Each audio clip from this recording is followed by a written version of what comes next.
Bank of Italy names the real test for stablecoin efficiency. The Bank of Italy has put a sharp point on a debate that usually gets lost in adoption charts.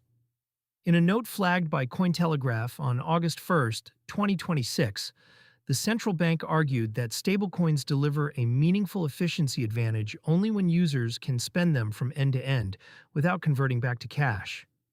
The moment a stablecoin has to be redeemed for fiat to be useful, most of the promised savings disappear into the same banking rails the technology was supposed to bypass. The observation is simple, but it reframes years of growth. Stablecoin supply has climbed past record levels, yet a large share of that supply exists to sit on exchanges or move between trading desks.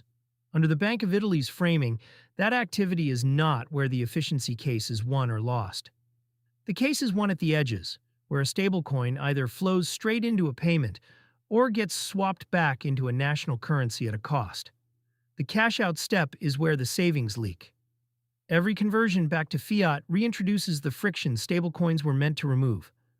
A redemption touches a bank, a payment processor, or an exchange, and each of those takes a spread or a fee. It also reintroduces settlement time, cut-off windows, and the currency conversion costs that make cross-border transfers expensive in the first place. That is the structural point. A dollar-pegged token moving from wallet to wallet is close to free and close to instant. The same token converted to euros in a bank account carries the full weight of the legacy system. If a user has to cash out at the end of the chain, the transfer was never really cheaper. It just moved the cost to the last step. This is why the end-to-end condition matters more than headline supply figures. Efficiency depends on how far a stablecoin can travel inside its own rails before it has to exit. A short trip with an immediate cash out captures almost none of the benefit. A long loop, from income to spending to savings, captures most of it. Spending is what closes the loop. The most direct way to avoid the cash out step is to spend the stablecoin as money, not to redeem it. That is the entire premise behind crypto cards that draw from a stablecoin balance. Instead of selling USDC or USDT for local currency and moving it to a bank, the user keeps the balance on-chain and lets a card handle the conversion only at the point of sale, if at all. Providers have leaned into this design.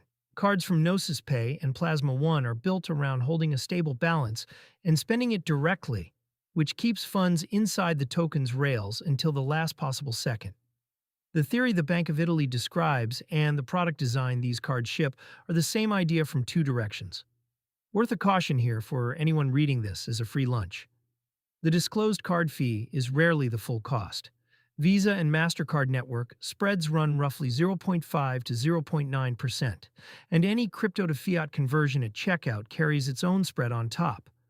The Bank of Italy's point does not eliminate those costs. It relocates the argument. A stablecoin that stays on-chain avoids the bank redemption, but it still meets a conversion spread the instant it touches a fiat-priced merchant. The efficiency is real only to the degree the balance is spent as a stable unit, rather than converted. Adoption is constrained by acceptance, not supply. The framing also explains why adoption feels slower than the growth numbers suggest. For a stablecoin to stay on-chain from paycheck to purchase, the whole loop has to accept it. That means employers paying in stablecoins, merchants accepting them, and savings products denominated in them. Most of that infrastructure is still thin outside crypto-native circles. Where those loops do exist, they tend to be in economies with weak local currencies or expensive banking, and adoption there is driven by necessity rather than novelty. In markets with cheap, fast domestic payments, the efficiency gap the Bank of Italy describes is smaller. So the incentive to keep funds on-chain is smaller too. Regional regulation shapes the rest.